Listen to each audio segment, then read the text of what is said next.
Welcome back to American Sunrise. I'm Dr. G. Thank you for joining us. Thank you for not playing Michael Jackson's Thriller again, producers.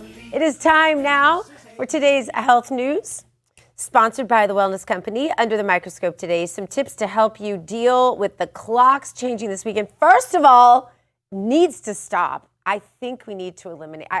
This has been a bandwagon of mine. What is taking our legislatures so long to just get this thing done? Eliminate this silly thing. I hate that it gets dark early. Okay, well, the first tip I have is to keep your sleep schedule the same until your legislature catches on and does the right thing. Go to bed and wake up at your normal times. At least that's the way you keep from being impacted by this. Keep good habits before going to bed, like obviously not drinking caffeine or alcohol 4 to 6 hours before bed. And also get out in the sun during the day, get grounded, get your time out there, especially on Sunday morning, as it can help regulate your internal clock and set the pace sort of for the week that is to come. And keep your bedtime routines. I think that's really important, to have my own little bedtime routines with a candle and music and my Bible time and just those kinds of things. And it sort of tells your body subliminally that you're getting ready to go back to sleep, or getting ready to go to sleep, and keeps your schedule in check. And I've read a whole lot about melatonin, and I want to warn everybody about melatonin. I think be careful, because if you take it a lot, the things I'm reading today, the data suggests that it takes away your own body's production of melatonin. So you want to be careful about the overuse, anyway, of melatonin. And then there are the sleep drugs, which are now being found linked to things like Alzheimer's. So do your homework. Study up on any sleep medications you're going to use, and if you do use them sparingly. A new administration in Washington, D.C. has brought a lot of positive changes when it comes to fixing our broken healthcare system. But there's a lot more that we're going to have to do if we want to make America healthy again. It's going to start at home with each of us, and that's where the Wellness Company comes in. You see and hear from their doctors all the time on this network. You know their products are the gold standard when it comes to keeping you safe and healthy. The Wellness Company makes sure you're prepared for what happens with their series of prescription med kits. These kits contain an assortment of life-saving medications that assist in the use of that have guidebooks that assist in the proper use of the meds in the kit. Additionally, they offer a variety of products, from parasite cleanses to methylene blue to weight loss and so much more, that can help you stay healthy and live a longer, more satisfying life. Make America healthy again starts at home. Do your part, protect the health of yourself and your family. Go to twc.health/RAV today. Give it an order. That's twc.health/RAV. Use the promo code RAV to save 10%. I want to say one more thing, too. Watch out for those statins. I'm reading more and more about the statins and the terrible things that are happening. One of our own very loyal viewers has had horrible problems with statins, and I want to warn you to do your homework, read up, and know your own body and your own medicine. All right, we're going to go over to David now. Good advice, by the way. Yeah. So many statins out there. All right, Dr. G, appreciate it. Now over to New York City.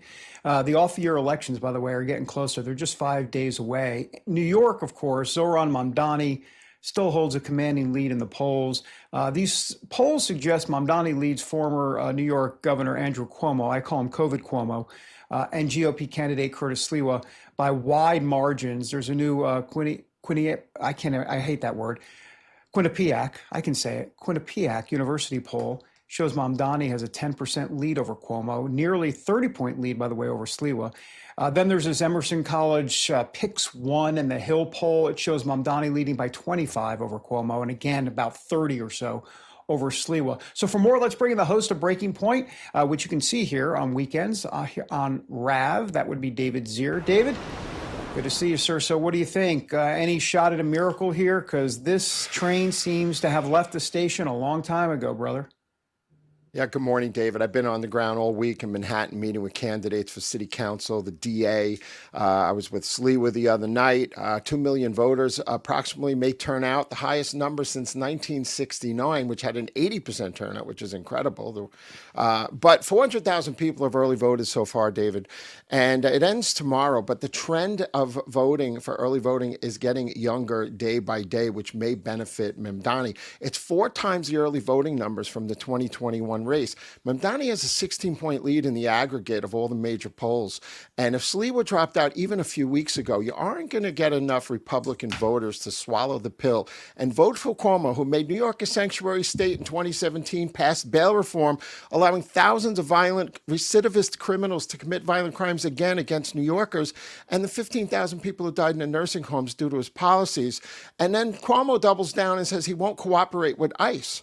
So, I think Sliwa, who got the endorsements of Giuliani, Elise Stefanik, Nicole Maliotakis, and popular former New York State Governor George Pataki, endorsed Sliwa. So I don't see the Republican vote crossing over to vote for Cuomo, which is going to handicap him, right? So that could be a problem. And while super PACs raised $40 million against Mamdani, lining up behind Cuomo after Adams dropped out, I put the blame at Adams' feet on this because they all came out to support him and they had a little bit of a machine going. He drops out and he left everybody floundering. So that's why we're here. And Cuomo has not campaigned as hard as Sliwa, who's been in all 350 neighborhoods of New York City. And Sliwa accused him of hiding out in the Hamptons while he should have been campaigning.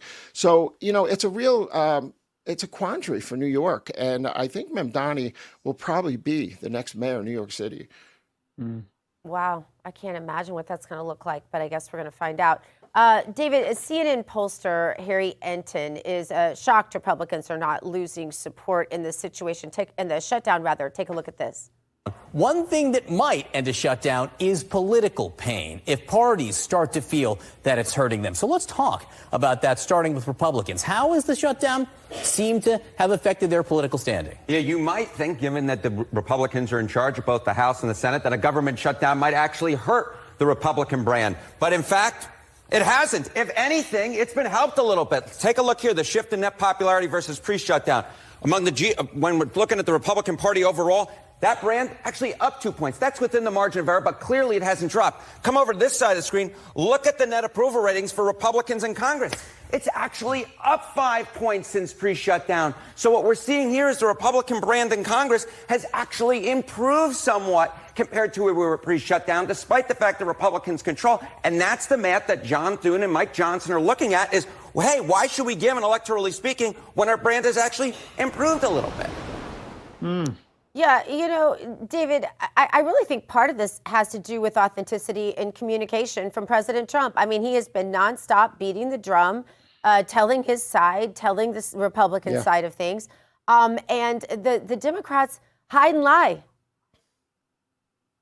Yeah, well, there's no doubt about that. And I was on a call with Mike Johnson and Steve Scalise a few weeks ago in a new media event. And, they were basically outlining that this is about appropriations. They were only asking for an extension to November 21st because the big, beautiful bill took 6 months to put together. So there really was no reason for this shutdown. And remember, 1 in 8 Americans are on SNAP, right? And 42 million. But in New York City, a little trivia, I think it's 20% of New Yorkers are on food stamps. So the ire could maybe be working against Schumer, right? Well, and yes, and David, aren't almost 70% of those on SNAP illegals from foreign countries? I'm not sure of that number. I've been reading that statistic this week. That's a shocker. I would say that half the people on SNAP don't need to be on SNAP. Well, that is more than true. Yes. Well, so David, what happens next? Well, listen, it's going to be an exciting weekend in New York City. Early voting ends tomorrow. Tuesday night, we will be on the ground at one or several of the campaign headquarters to see the votes come in. I think New Yorkers may wake up with the first Muslim mayor of New York City. And I think Cuomo did too little, too late, just my opinion. But I think we'll get by. And Trump benefits from this because Trump can hold Cuomo's perjury in front of Congress about COVID against him if he is the mayor and get cooperation on ICE, maybe, right? Let's see. And also Mamdani, Trump can withhold funding. And I think it puts the Republicans in a great position next year in New York State to finally take back the governor's office. Yeah, but the scary thing long term is if you read the Quran, it says very plainly, whatever Muslim territory has been taken can never be given back. So what are they going almost to do? 800,000 Muslims in New York. Yeah. David Zere, thank you so much for your time. Thanks, David. Have a good weekend. Have a great weekend. All right, coming up, one city in Australia is embracing a new woke policy. What city is it, and what is this new measure? All those details ahead next on American Sunrise.